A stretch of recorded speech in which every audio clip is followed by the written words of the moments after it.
tambah masyarakat aware dengan isu-isu kebebasan hak berpendapat, nah ini takutnya akan terjadi eskalasi kemarahan masyarakat yang akan mengancam krisis keamanan. Assalamualaikum warahmatullahi wabarakatuh. Kembali lagi di channel Kajian Kopi Malam, yang dimana channel ini akan membahas isu-isu masyarakat dengan pendekatan santai, milenial, dan juga tentunya dengan fakta, data, dan ilmu-ilmu yang akurat. Nah, kali ini di program Angkringan, angkat diskusi dengan ringan, akan membahas fenomena bintang Emon nih, yang setelah melakukan kritik sosial di video nggak sengajanya itu yang sempat viral, hingga sampai saat ini di video yang dibuat ada 8 juta viewers. Setelah dia membuat video itu, dia katanya mendapat serangan dari buzzer-buzzer nih, yang dituduh bintang Emon memakai narkoba jenis sabu. Nah, tanpa lama-lama lagi, coba kita baca beritanya nih. Saya baca berita dari CNN Indonesia yang berjudul "Diduga diserang buzzer terkait novel Bintang Emon trending". Nah, kita ulas nih beritanya. Jakarta, CNN Indonesia. Stand up komedian Bintang Emon diduga mendapat serangan dari buzzer di media sosial. Sejumlah buzzer diketahui membuat meme yang berisikan keterangan bahwa Bintang Emon menggunakan narkotika jenis sabu. Selain di Twitter, Bintang Emon dikabarkan serangan cyber terhadap akun pribadi terjadi setelah merespon tuntutan jaksa penuntut umum terhadap perilaku penyiraman air keras ke wajah penyidik KPK Novel Baswedan.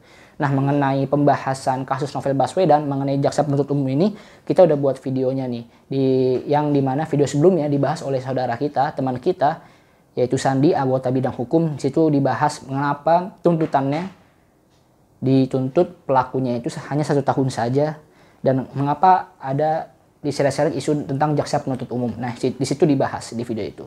Di bawah ya, di link deskripsi di bawah ada. Kembali lagi ke berita ini, respon itu disampaikan Bintang lewat sebuah video di akun Instagram miliknya.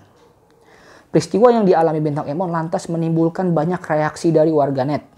Bahkan perbincangan mengenai Bintang Emon memuncaki trending Twitter di Indonesia sejak dini hari.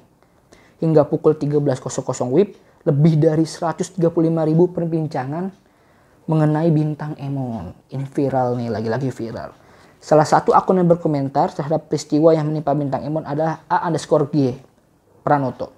Dia mengatakan pemerintah Indonesia takut pada generasi kritis seperti Bintang Emon, padahal dia menilai Bintang Emon seharusnya mendapat apresiasi. Nah, memang Bintang Emon ini melakukan kritik sosial yang dimana menurut saya ini kritik sosialnya ini itu unik. Kritik sosial dengan pendekatan humoris. Nah, dengan pendekatan humoris ini, Bintang Emon sukses nih menggarap semua elemen segmen masyarakat, dari anak-anak itu mudah mencernanya, orang tua juga mudah mencernanya, generasi milenial yang sukanya simpel-simpel aja mudah mencernanya, hingga akhirnya dari video viral Bintang Emon itu masyarakat aware terhadap kasus Novel Baswedan ini.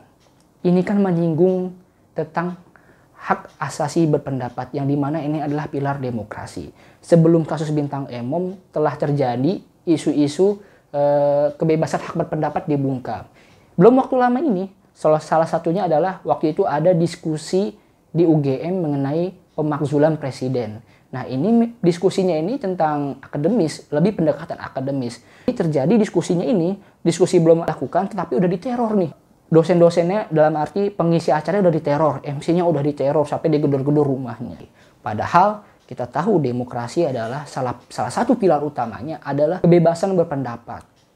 Nah, mengenai isu kebebasan hak berpendapat, ini gue jadi teringat nih masa lalu, sejarah di masa Orde Baru. Ini mirip-mirip lah, cuma dengan dimodifikasi kekinian gitu.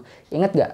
Pas waktu Orde Baru ada yang nama Petrus, penembak misterius. Ini Petrus ini menghantui masyarakat nih, menghantui aktivis mahasiswa, aktivis HAM, dan lain-lain, menghantui dalam kebebasan berpendapatnya. Ini mirip sekali, tetapi dimodifikasi dalam era digital media, era 4.0, era kekinian dengan yang namanya buzzer. Ketika orang melakukan berekspresi di media sosial, diseranglah, dikonter, dan dihantuilah oleh buzzer. Nah, ini jangan sampai negara kita setelah reformasi bukannya kita melaksanakan pilar-pilar reformasi untuk negara yang lebih baik, tapi malah mundur. Nah, ini jangan sampai ini.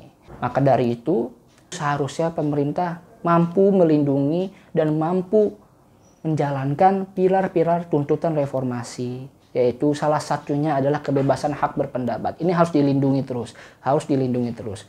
Nah, kalau tidak dilindungi, ya jangan sampai masyarakat itu kembali marah.